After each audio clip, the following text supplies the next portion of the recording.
Isle of Dogs is a brainchild of Wes Anderson.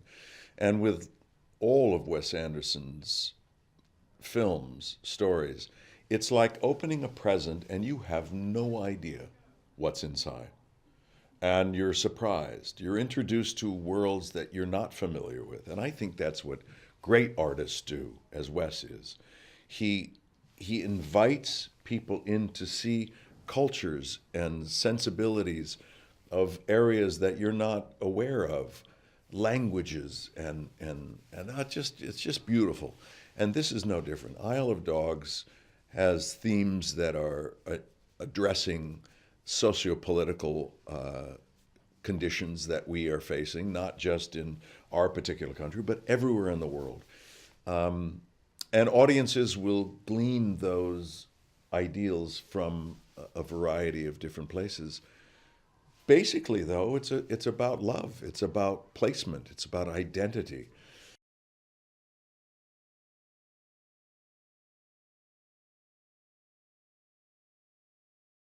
My character, Chief, is a stray dog, a homeless being. Some resentment and anger and uncertainty and anxiety. He fights, he scraps because he may not eat if he doesn't. So he's got to defend his turf, but he has no idea what his purpose is. And through the course of the movie, it becomes clear what he was born to do, what it was his destiny, and it's noble, and it's loving, and it's encompassing of the world that he inhabits, and it's beautiful.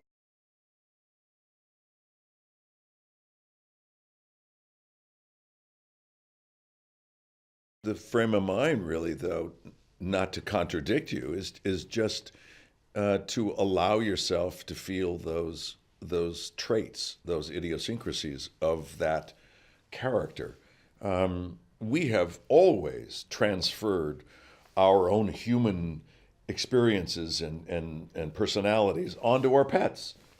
So this was no different. So I didn't look at him, oh, what would a dog be thinking?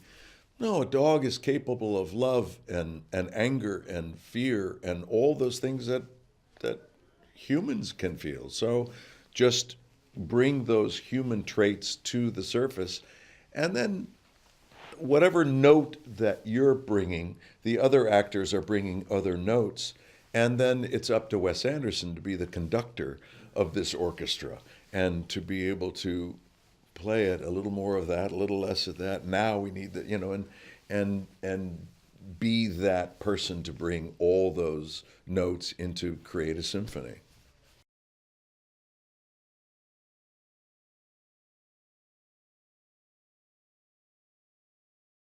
He knows specifically what he wants, but sometimes it's elusive, and he's very vulnerable in some cases, and he'll readily admit, I'm not quite sure about this beat or this moment or something.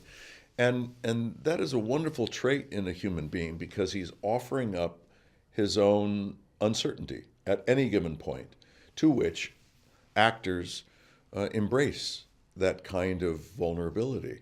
And we want to support him.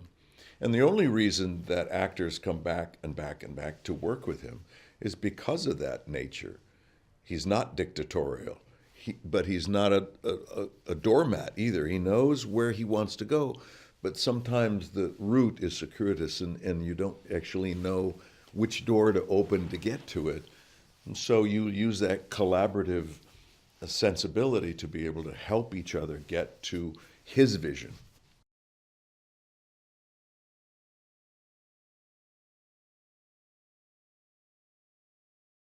The only thing that actors have in the beginning of doing an animated are sketches, sketches that you see of your character and also others and the world a little bit, and then you read the script, and then you use your own imagination to see how it would come together.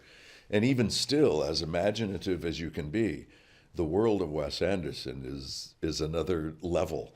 It deep and up, and it opens up, and you go, "Wow!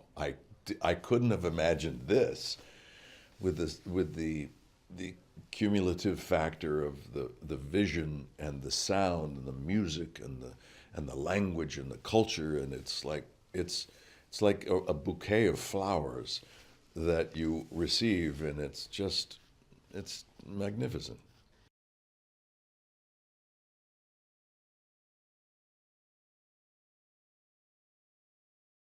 Usually in animated projects, as you know, you're compartmentalized.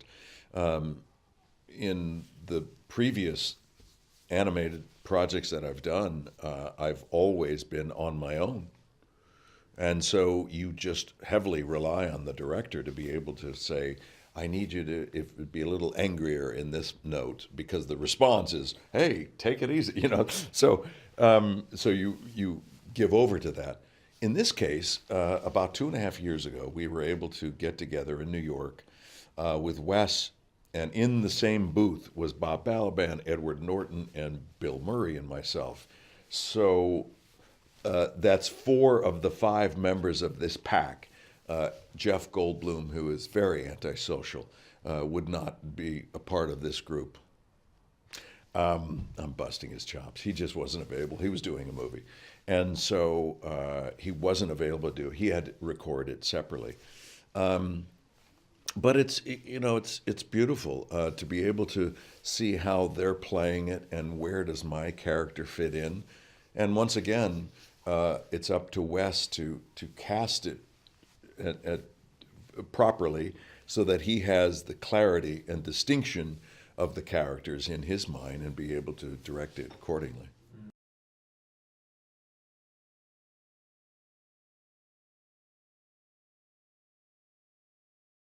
It's surprising and yet not.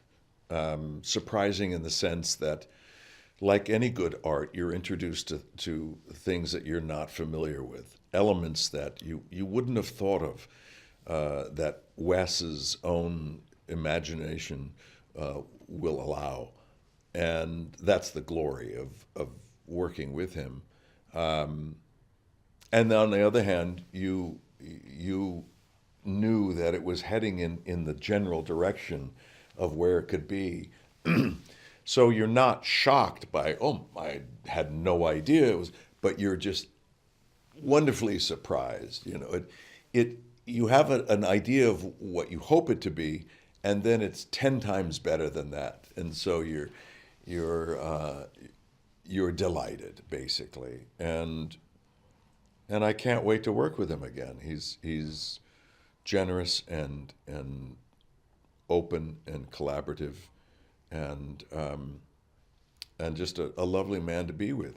It's not imperative that you like or even really become fond of or love the people that you work with, but it just makes the experience better. And that's what I want now at my age. I don't want to work with jerks. I'm just not interested. I want to have a good experience. And this certainly was that.